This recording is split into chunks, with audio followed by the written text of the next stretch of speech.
Durante séculos, nomes como Augusto, Nero ou Calígula dominaram os relatos sobre o antigo Império Romano. Suas conquistas, seus excessos, suas loucuras, tudo ficou registrado na memória coletiva. Mas por trás desses homens de poder, existiram figuras igualmente influentes, cujas histórias foram ocultadas ou minimizadas pela narrativa oficial. Uma delas, talvez a mais decisiva, foi Lívia Drúxila, esposa do primeiro imperador e mãe do segundo. Ela não foi apenas a primeira imperatriz de Roma. Foi estrategista, mãe, conselheira, matriarca de uma dinastia e, segundo alguns, uma manipuladora sem escrúpulos. Hoje vamos viajar ao coração do poder romano para descobrir 35 fatos que você provavelmente não sabia sobre a mulher que movia os fios por trás do trono, a imperatriz que moldou o destino do império mais poderoso de sua época. Lívia Drúxila nasceu em 30 de janeiro de 59 a.C., em uma família da elite republicana romana. Sua linhagem não era comum, seu pai, Marco Lívio Druso Cláudio, era senador e pertencia a um ramo antigo dos Lívios, um clã com séculos de influência.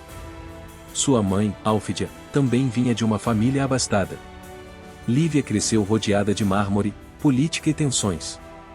Sua casa não era apenas uma residência, era um centro de intrigas, discursos e decisões que moldavam o futuro da República. A Roma de sua infância era uma cidade em ebulição, templos lotados, fóruns cheios de rumores e um senado dividido entre aqueles que sonhavam em preservar a antiga república e aqueles que viam em Júlio César uma nova ordem inevitável. Nesse contexto, a jovem Lívia aprendeu a observar em silêncio, a ler gestos mais do que palavras e a compreender que a estabilidade era apenas uma ilusão em uma Roma dominada por conspirações e ambição. Desde pequena, viveu cercada de privilégios, mas também de incertezas. Seus dias se dividiam entre a educação típica das damas nobres, tecelagem, noções básicas de retórica, religião e a tensão crescente de um país à beira do abismo. Era uma menina observadora, discreta, sempre atenta, como se desde a infância pressentisse que um dia teria de tomar decisões capazes de mudar o curso da história. Aos 16 anos, Lívia foi entregue em casamento ao primo Tibério Cláudio Nero. Ele era um político experiente, muito mais velho que ela, ligado aos círculos mais tradicionais da República. O casamento, como era comum entre as elites romanas, não foi um ato de amor, mas de cálculo. O objetivo era fortalecer alianças, garantir proteção e manter a família firmemente ligada ao poder. Para Lívia, foi o primeiro passo para uma vida em que o pessoal e o político estariam sempre entrelaçados. Mas, pouco depois do casamento, o mundo mudou abruptamente. No ano 44 a.C., Júlio César foi assassinado nos idos de março.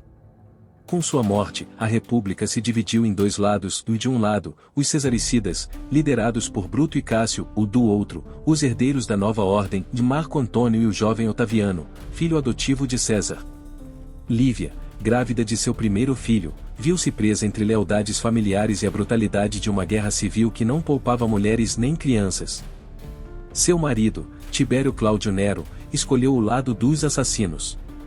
Ele apoiou a causa republicana, mesmo sabendo que era uma causa condenada. Quando as forças de Marco Antônio e Otaviano derrotaram os conspiradores na Batalha de Filipos, a família de Lívia foi marcada como inimiga do futuro imperador. Seu pai cometeu suicídio, e ela, com o recém-nascido nos braços, teve de fugir. Junto com seu marido e o pequeno Tibério, que anos depois se tornaria imperador, e ela se exilou na Grécia. Lá, longe de Roma, em um clima de instabilidade, Lívia aprendeu que sobreviver em um mundo de homens era uma arte. A segurança podia desaparecer de um dia para o outro, e a lealdade era uma moeda que mudava de mãos rapidamente. Durante esse exílio forçado, Lívia fortaleceu o caráter que anos depois a tornaria a mulher mais poderosa do império. No ano 39 a.C., após anos de incerteza e exílio, Lívia retornou a Roma. A trégua temporária entre Otaviano e Marco Antônio oferecia uma tênue esperança de estabilidade.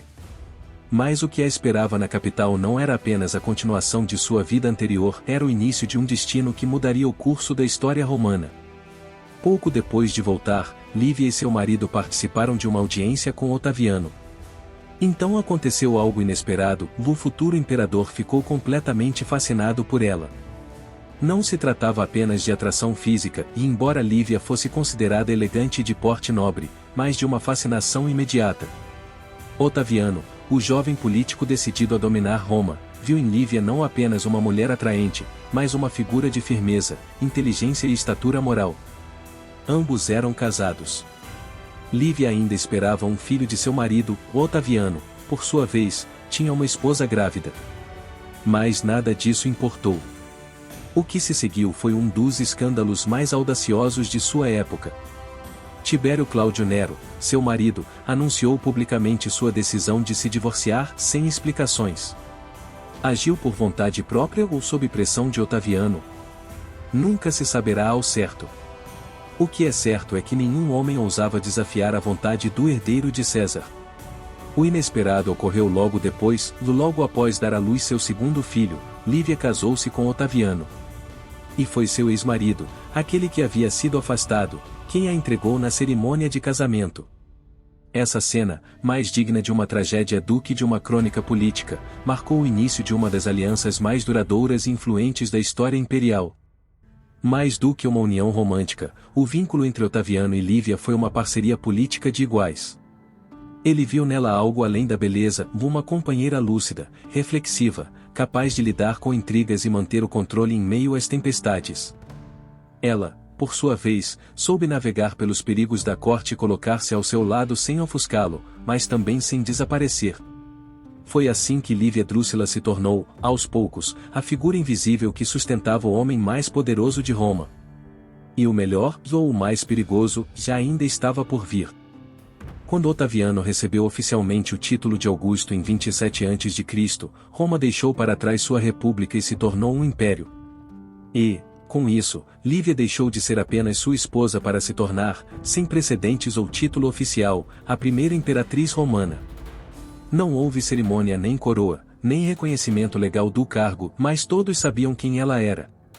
Ao contrário de outras mulheres nobres de sua época, Lívia não se limitou às tarefas domésticas nem permaneceu à sombra como mero ornamento do poder. Sua inteligência, discrição e firmeza rapidamente a colocaram em uma posição única, da única pessoa em quem Augusto realmente confiava. Em um mundo repleto de conspirações, traições e senadores que escondiam adagas sob suas túnicas, Lívia era o único apoio político e emocional do imperador. Os registros históricos não a mostram fazendo discursos ou promulgando leis, mas sua influência era constante. Augusto a consultava em particular antes de tomar decisões cruciais. Confiava-lhe nomes, suspeitas, alianças e medos. Lívia tornou-se a estrategista invisível do império. Enquanto os homens discutiam no Senado, ela tecia redes de poder dentro do palácio. Era, como alguns cronistas descreveram, o único homem na corte de Augusto que não usava toga. Seu papel não era apenas íntimo, mas também simbólico. Lívia, sempre vestida com roupas simples e sem ostentação, foi apresentada ao povo como o ideal da matrona romana, recatada, disciplinada e prudente.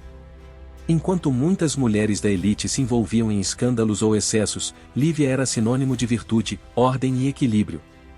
Mas por trás dessa imagem limpa e controlada, escondia-se uma mente estratégica e determinada, capaz de manobrar para que o sangue de sua linhagem permanecesse no trono a qualquer custo. Assim, enquanto Augusto consolidava o império externamente, Lívia fortalecia sua dinastia no coração do poder. Desde que Lívia se tornou esposa do imperador Augusto, sua ambição deixou de ser pessoal e passou a se concentrar no futuro de sua linhagem. Embora não tenha dado filhos a Augusto, ela tinha 2 filhos de seu primeiro casamento, e um deles, Tibério, tornou-se o alvo de sua estratégia dinástica. Mas Tibério não era um homem comum, muito menos um político sedento por poder. Era introspectivo, reservado e profundamente desconfortável com os holofotes da vida pública. Seu ideal de vida se afastava das intrigas do Senado e das conspirações do Palatino. Ainda assim, Lívia tinha outros planos. Ela sabia, e se não pudesse prolongar seu poder através de um filho nascido de Augusto, moldaria Tibério para que se tornasse o herdeiro legítimo. Para isso, começou a romper os laços que o mantinham preso a uma vida simples. Sua primeira vítima foi o feliz casamento de Tibério com Vipsânia Agripina. Era uma união baseada no afeto, distante da política, e juntos esperavam um filho. Mas Lívia pressionou. E insistiu. Mexeu os fios na corte e no coração de Augusto até que o jovem fosse obrigado a se divorciar. E não apenas isso, Velo empurrou a se casar com Júlia, filha de Augusto, uma mulher de má reputação pública e com um caráter incompatível com o de Tibério. Seguiu-se uma espiral emocional de amargura. Tibério, apesar de sua lealdade ao dever, nunca esqueceu aquela traição materna.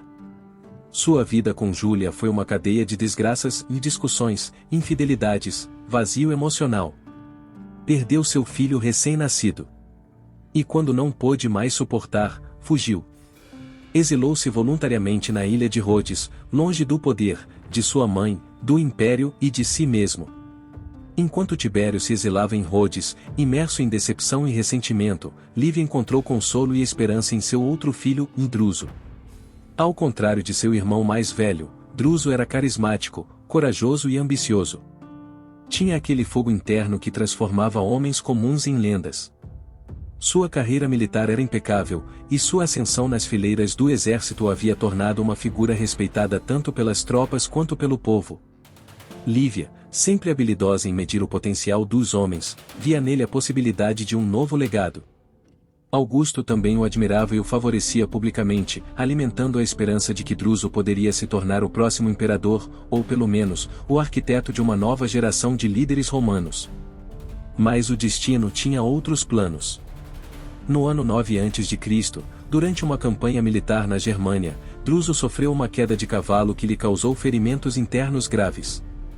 Apesar dos esforços para salvá-lo, o general morreu longe de Roma, em meio às névoas do Reno. A notícia devastou Lívia. Seu filho preferido, o jovem que poderia redimir seus fracassos com Tibério e consolidar o legado imperial, não estava mais. O luto foi profundo, íntimo e silencioso. Pela primeira vez em anos, a mulher mais poderosa de Roma se viu como mãe e como mãe quebrada. Druso foi levado de volta a Roma com todas as honras. Seu corpo, escoltado por suas legiões, percorreu a Via Ápia como símbolo de glória e perda. O povo chorou por seu herói. Augusto elogiou-o como o filho que sempre desejou. E Lívia, entre as lágrimas, reafirmou sua missão: se Tibério era tudo o que restava, ela o levaria ao trono, mesmo que tivesse que moldar seu destino com as próprias mãos do poder. Após décadas de governo, reformas, guerras e consolidação do império, o corpo de Augusto começou a se deteriorar. Nos seus últimos anos, falava pouco, isolava-se frequentemente e mantinha contato com o exterior apenas por cartas, quase sempre dirigidas a Lívia. O casal que moldou Roma por meio século compartilhava seus últimos dias entre o silêncio e a cumplicidade de quem dominou o mundo juntos. Quando a morte finalmente bateu à porta do imperador em 14 d.C., Lívia estava ao seu lado. Não como imperatriz, nem como símbolo político, mas como companheira. Ela cuidou dele, o acompanhou e foi a única testemunha de suas últimas palavras. E foi ela também quem, segundo alguns relatos, decidiu adiar o anúncio oficial de sua morte, tempo suficiente para que seu filho Tibério chegasse a Roma vindo de Rhodes e assumisse o poder sem obstáculos. O momento era crítico. Tibério não queria o trono. Ele não estava apenas ressentido pela vida que sua mãe o havia forçado a viver, a separação de sua esposa, o casamento imposto com Júlia, a pressão constante, mas carregava consigo uma profunda amargura por nunca ter tido liberdade para escolher seu destino. Sua relação com Lívia era tensa, fria, marcada por reprovações implícitas e feridas que nunca cicatrizaram. E, no entanto, Roma precisava de um imperador. O Senado o aclamava, o povo olhava com expectativa, e Lívia já havia movido as peças para que seu filho fosse o sucessor legítimo de Augusto. Assim, entre a pressão institucional e a sombra imponente de sua mãe, Tibério aceitou. A contragosto, sim, mas aceitou. Lívia, por sua vez, emergiu do luto com mais poder do que nunca. Graças ao testamento de Augusto, foi oficialmente adotada na família imperial com o nome de Júlia Augusta, consolidando seu status de matriarca do império. A partir daquele momento, não seria lembrada apenas como esposa do primeiro imperador, mas também como mãe do segundo. Mas a tensão com Tibério não faria senão crescer. A morte de Augusto não trouxe apenas o luto imperial. também despertou uma inquietação persistente entre muitos senadores, membros da elite e cronistas da época. Lívia teria tido algum envolvimento? Nos últimos anos do reinado de Augusto, muitos dos candidatos mais próximos à sucessão morreram em circunstâncias suspeitas. Caio e Lúcio César, e netos de Augusto e favoritos para herdar o trono, morreram jovens e em condições estranhas. Também Agripa Póstumo, o filho mais novo de Júlia, foi eliminado pouco depois da morte do imperador. Para alguns, tudo isso não foi uma série de coincidências, mas uma limpeza sistemática de rivais orquestrada por Lívia, com o único objetivo de abrir caminho para seu filho Tibério. O poeta Ovídio, os historiadores Tácito, Dionísio e Suetônio, todos com diferentes graus de animosidade em relação ao poder imperial, e insinuaram em seus escritos que Lívia poderia ter envenenado o marido. Segundo esses relatos, ela manipulou a data de sua morte, atrasando o anúncio oficial enquanto enviava mensagens urgentes a Rhodes, onde seu filho se encontrava, para garantir que ele chegasse ao Senado antes de qualquer outra pessoa. As teorias eram numerosas e se multiplicavam pelos corredores do palácio. Alguns diziam que Lívia teria usado figos envenenados, outros que Augusto simplesmente havia adoecido de velhice, e que a mulher mais poderosa de Roma teria aproveitado a situação a seu favor, sem necessariamente tê-la causado. A verdade é que a narrativa de uma Lívia manipuladora, calculista e disposta a tudo pelo seu legado ganhou força ao longo dos anos. Ela não era mais vista apenas como uma esposa fiel ou conselheira discreta, mas como uma figura política por direito próprio, pronta para usar todos os meios para alcançar seus objetivos. E em uma Roma acostumada às intrigas, isso não era incomum, mas era imperdoável quando se tratava de uma mulher. Desde então, a imagem de Lívia oscilou entre devoção e suspeita. Ela foi uma heroína silenciosa do Império ou uma figura maquiavélica das sombras? Apesar de Lívia ter alcançado seu objetivo de ver Tibério sentado no trono imperial, seu relacionamento com ele estava profundamente comprometido. Já antes da morte de Augusto, os laços entre mãe e filho haviam se deteriorado. Lívia, com sua ambição inabalável, moldou o caminho de Tibério com uma mistura de pressão, manipulação e sacrifícios pessoais que ele nunca lhe perdoou. Ela o obrigou a se divorciar da mulher que amava, o empurrou para uma vida pública que ele nunca desejou e, no fim, o colocou no centro do poder em Roma, um lugar que Tibério nunca desejou verdadeiramente.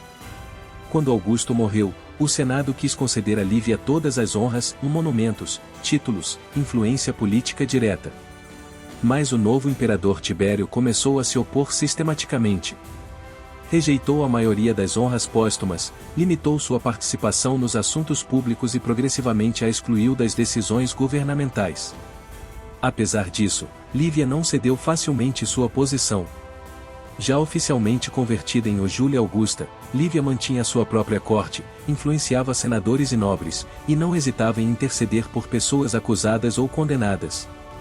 Essa intervenção constante, às vezes direta, corroía a autoridade de Tibério, que a via cada vez mais como uma rival política em vez de sua mãe. Um dos momentos mais tensos foi quando o Senado quis referir-se oficialmente a Tibério não apenas como o filho de Augusto, mas também como o filho de Lívia, equiparando simbolicamente a figura materna ao fundador do Império. Isso foi um golpe em seu ego, mas também um sintoma da poderosa sombra que Lívia continuava projetando sobre a política romana. Finalmente, o distanciamento tornou-se total. Tibério exilou-se voluntariamente na ilha de Capri e deixou de ver a mãe completamente. Mesmo quando ela adoeceu anos depois, o imperador não a visitou.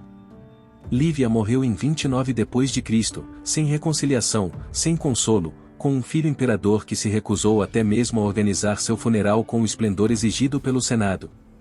Após sua morte, Lívia Drusa, e já conhecida como Júlia Augusta, caiu em um silêncio oficial imposto pelo próprio filho.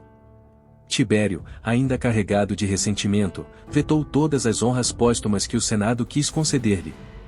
Não permitiu sua divinização, proibiu sua apoteose e nem compareceu ao seu funeral.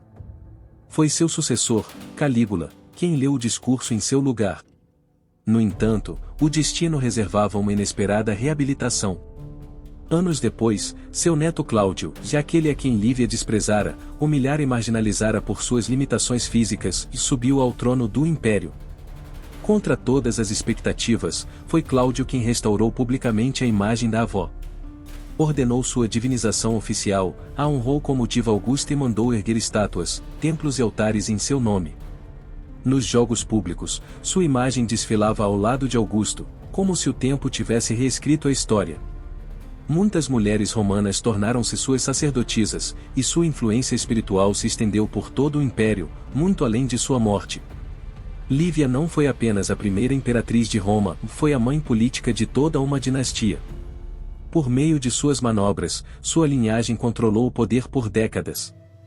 Tibério, Calígula, Cláudio e Nero foram, direta ou indiretamente, produto de sua ambição e das suas redes familiares. Sua figura tornou-se símbolo do poder feminino, da inteligência estratégica e da capacidade de influenciar nas sombras em uma sociedade dominada por homens.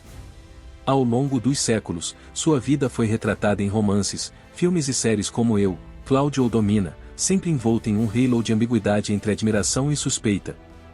Foi, sem dúvida, uma mulher à frente de seu tempo, austera em sua imagem pública, implacável em suas ações privadas e eternamente presente nos alicerces do Império Romano. Lívia Drusa não foi apenas a primeira imperatriz de Roma. Foi a arquiteta silenciosa de um legado que marcou a história imperial por mais de meio século. Seu nome, embora oculto à sombra dos homens que governaram, continua a brilhar como uma figura lendária, complexa e fascinante,